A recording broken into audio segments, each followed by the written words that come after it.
Welcome to the inaugural episode of Riff Raff Reviews. I'm Nick Benetti, and today we're taking a look at a movie I've been looking forward to for a long time. I love the director, I love Marvel Studios, but will Guardians of the Galaxy deliver? Find out in this Riff Raff review.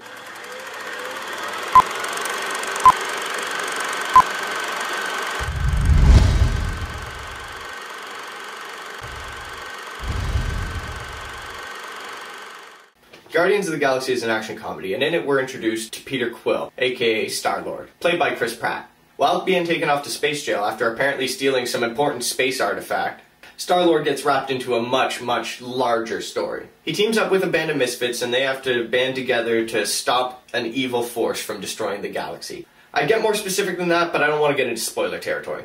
In a movie like this, it's not really the plot that's drawing you to the cinemas, it's the ensemble cast. So let's talk characters. For a movie like this to work, the characters have to be a lot of fun to watch on screen. Luckily, that's exactly what we got. The whole team is great, but Star-Lord, Drax, and Rocket Raccoon are fucking fantastic. Chris Pratt could be the next Robert Downey Jr. for Marvel. This guy killed it as Star-Lord. Star-Lord is the perfect everyman hero. He fumbles throughout most of the film, barely scraping by on his wit and his charm, but when shit hits the fan, Star-Lord shows us that he can kick some ass. It's great, I love Chris Pratt's performance, can't wait to see more of it in the future. So, I'm not gonna lie, I kinda went into this knowing I was gonna love Rocket Raccoon. He's an anthropomorphized, intergalactic, talking raccoon bounty hunter with a drinking problem.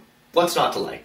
Seriously though, Bradley Cooper did a great job as Rocket's voice. He's actually a lot like Star-Lord, in that they're both sarcastic, fast-talking smartasses who always have to have the last word in every conversation. But that's exactly why it's so great to see them on screen at the same time. They're constantly trying to one-up each other and outdo one another, and it's some entertaining shit.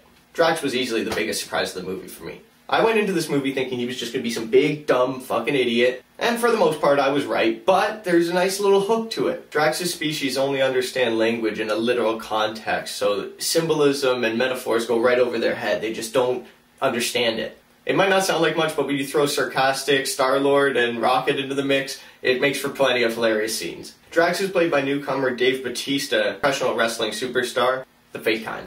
And he's showing that he's not just some other wannabe action hero. I don't think he's going to be another John Cena or Stone Cold Steve Austin. I think Dave Bautista might be the next The Rock. He was really entertaining in this movie. He could be the next wrestler turned action hero that actually does a good job with it. Groot was a lot of fun too, for a character who can only say, I am Groot. He added a lot to the movie, particularly in the action scenes. Groot's the only member on the team who has traditional superpowers. He can stretch his arms out really long, like fucking whip guys with it, or make it really fat and make a shield out of it. Everyone else just kind of shoots and stabs people. Now, there's nothing wrong with that, but Groot is definitely the most interesting Guardian to see in a fight. Vin Diesel voices the big lumbering oaf. See what I did there? And he actually does a surprisingly good job with only 3 words to use. Not that I didn't expect it. I mean, who didn't get choked up at the end of The Iron Giant? And he had a pretty limited vocabulary. Gamora is played by Zoe Saldana, and honestly, she's the weakest member of the team. The problem with Gamora is that she's a little too serious all the time. We laugh at and with the other Guardians throughout the whole film, but I don't think I saw Gamora smile until the very ending of the film. That said, she kicks all kinds of ass, and I would do unspeakable things to Zoe Saldana. Green skin or no? Unspeakable things. But compared to the rest of the team, she's just not as much fun to see on screen. She still does a good job, she's just overshadowed by everyone else. Lee Pace plays the villain, Ronan the Accuser, and he does his job. What I mean by that is he shows up and he's evil when he needs to be evil, and he's imposing when he needs to be imposing, and he gets in his over-the-top, angry yells, and it's not too hammy, you know, it's okay. But honestly, there's just not a lot to say about him. He didn't get a lot of screen time, and even Michael Rooker's Yonda got more development time than him. And he's more of an obstacle than an outright villain. That said, if they would have spent more time on him, I probably would have wanted them to get back to the Guardian. So, Ronan the Accuser does his job. So the characters are pretty great, but what about everything else?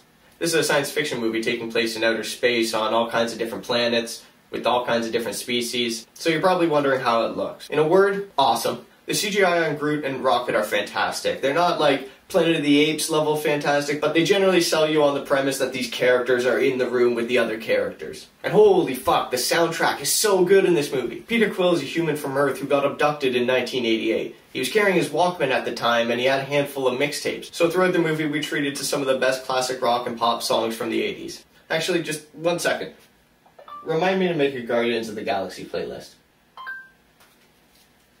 So far I've just been sucking this film's dick. But no movie is perfect, and this one's no exception. The movie felt a bit rushed. I wouldn't even say rushed so much as dense. The movie's constantly throwing stuff at you, and it doesn't give you any time to stop and really absorb all the information that it's given you. I saw the movie with my brother, and it wasn't until the conversation home that he actually realized that the space cops in the film were the Nova Corps. The Nova Corps are some kind of intergalactic police, I'm told. I don't know. I read DC and Image.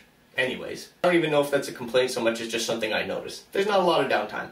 And like I said before, I would have liked if Ronan the Accuser, along with a couple other things, were a little more fleshed out. But hey, that doesn't stop every scene from being fun. So Guardians of the Galaxy has a great cast playing great characters with great writing and a great soundtrack. Guardians of the Galaxy isn't the perfect movie, but it is the perfect summer blockbuster. You should see it now.